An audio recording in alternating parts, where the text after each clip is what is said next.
Let's see how the same idea sounds at different English levels, from A1 to C2. A1, I am tired. A2, I'm very tired. B1, I'm exhausted.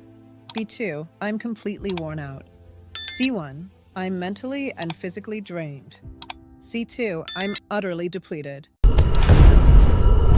A1, I don't understand. A2, I don't get it. B1, I'm not sure I understand. B2, I didn't quite catch that. C1, I'm struggling to grasp the point.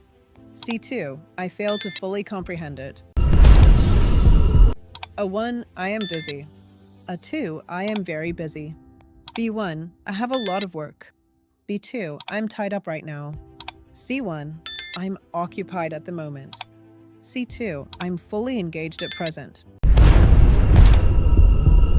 A1, yes. A2, yes, okay. B1, I agree. B2, I totally agree. C1, I agree with you completely. C2, I couldn't agree more. A1, help me. A2, can you help me? B1, could you help me, please? B2, would you mind helping me? C1, I'd appreciate your help with this. C2, I'd be grateful for your assistance. More real English like this. Subscribe.